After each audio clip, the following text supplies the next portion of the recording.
Cycle रे शव बहिबा प्रसंग में बीजेपी सांबादिक सम्मेलन बालेश्वर जिला खैरा थाना अंतर्गत हरिपुर घर सेंटरिंग को केन्द्र करी सुरेन्द्र सेठी भौणी कमला सेठी को हत्या करा एवं परिवार लोके शव को साइकेल जोगे 12 किलोमीटर आनी थाना को आसिबा घटना को नहीं सिमुलिया विधायक पद्मलोचन पंडा द्वारा एक सांबादिक सम्मेलन अनुष्ठित हो जाइछि।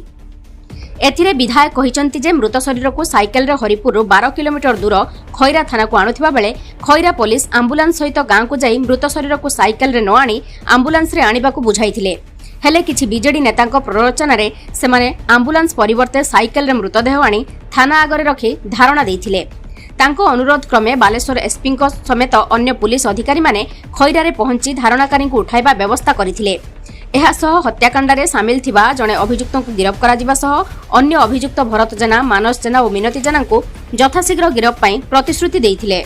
प्रतिश्रुति अनुसार खैरा पुलिस मुख्य अभियुक्त मानस को आंध्र प्रदेश गिरफ करथिबा बेले बापा भरत को खैरारू गिरफ करथिला। कटक मेडिकल रे चिकित्साधीन थिबा अन्यतम पीड़िता तथा सुरेन्द्र सेठी पत्नी शकुंतला को भेटी आर्थिक सहायता प्रदान करने सह स्वास्थ्य मंत्री माध्यम उत्तम चिकित्सार बंदोबस्त कराइछंती। बीजेडी केवल सरकार को बदनाम करने को हीन उद्यम करुछि, एणु मर शरीर को नहीं राजनीति करा न जाऊ बोली विधायक कहिसंती।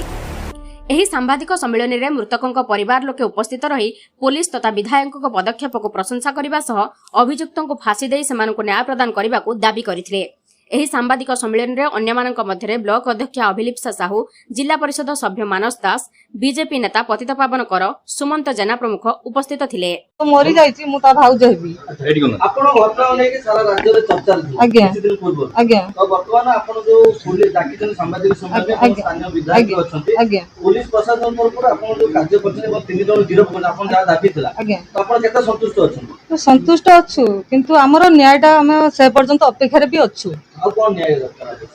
सर तांको जे पर्यंत दंड न होईची हम से पर्यंत खुशी ना जेबे दंड मिलिबो हमें देखिबु से पूरा आम खुशी हो आम सरकार आमर आमे गढ़ीचु तांको किंतु हमको बीजेडी सरकार हमको बहुत हैरान करचंती। आमे जेहेतु आम सरकार को आनीचु आम जत्तिकी कलानी आम सरकार अधिक आउर किछि कले आमे बहुत खुशी आम सरकार विधायकर कार्यकलाप आपन प्रति केमिति सहयोग रहितला केता संतुष्ट अछि? संतुष्ट अच्छु सारे तथापि संतुष्ट थाई कि भी आम मन रे आहुरी टिके कोहल रही जाइछि ना जे पर्यंत आमे पूरा न्यायटा न पाइछु से पर्यंत आमे से 4 जन को पूरा फांसी दरकार एमानक जिमिति हाजत भीतर भर्ती हेबे परिवार पक्षरु जहाँ कि सूचना पाऊँ जे परिवार लोक सरकार एवं पुलिस प्रशासन को एक प्रकार क्लीन चिट देते आप आज सांबादिक सम्मेलन करछंती कौन प्रतिक्रिया रखिबे दल तरफ? मु आज गोटे कथा कहबी आम दल होची भारतीय जनता पार्टी आमर मुख्यमंत्री होची मोहन माझी एवं आमर ऊपर केंद्र स्तर अच्छा नरेंद्र मोदी एवं मु मध्य विधायक भाव में रही ये घटना शुणिला जत पुलिस प्रशासन पूरा तत्परता प्रकाश करिछि एसपी निजे आसिक तत्वावधान सब जिन ये काम अन्य लोक प्ररोचन गोटे साइकेल ले बांधिकी जाइए गोटे 12 किलोमीटर चलिकी जाइए थाना पहुंचले ये निरीह महिला मैंने किए जानी ना जो लोकटी ये पड़ी कौटी जो हड़ा मर्डर होती आ गोटे कटक पड़ी से मानसिक स्तर में किसी जानी ना अलग लोक बीजेडी किसी लोक जड़े दिज लोक से चक्रांत कर डेड बॉडी को साइकेल ले बोईकी आनी थाना पहुंचले घरे जिते डाकिले घर आसला बेलू तुम्हें आंबुलांस जो पठे आंबुलांस आइले ना कि मोर पुलिस गाड़ी में आइले नहीं डेड बॉडी साइकेल बोई काढ़ले किए शिखेदेला आगुरी दीटा केस दानबाजी से जो कका उठा इश्यूटा को किसी पैसा पाई तुम्हें साइकेल बोईकी 12 किलोमीटर चल पैसा पाई ये स्त्री लोक मैंने कि जानना साइकेल बोईकी माने राजनीतिक चक्रांत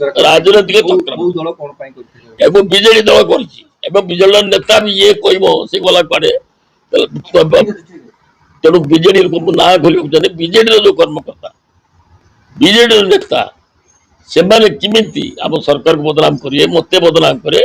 गोटे 12 किलोमीटर आसिक ये थाना आसिक से पहुंचले घरे सागे सागे गाड़ी पुलिस गाड़ी चली आंबुलांस सागर भी चलती आंबुलांस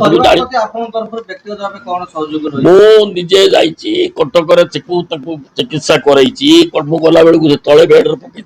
चिकित्सा करेली ତାକୁ ଆର୍ଥିକ ସାହାଯ୍ୟ ଯାହା ଦରକାର ଯେତେ ଟଙ୍କା ମୁଁ ଖୋଲି କହିବିନି କେତେ ଟଙ୍କା ଦେଇଛି କହୁଥିଲେ ଅଭିଯୁକ୍ତ ଧରା ପଡିଛନ୍ତି ଏବଂ ସେତିକି ନୁହେଁ ସେଠୁ ମଧ୍ୟ ଆସିଲି ତାର ଟ୍ରିଟମେଣ୍ଟ ପାଇଁ ମଧ୍ୟ ବହୁତ ସାନ ପୁଅକୁ ସେ ଛାଡିକି ଆସି ସେ ବି ତାଙ୍କ ପାଖରେ ରହିଛି ଏବଂ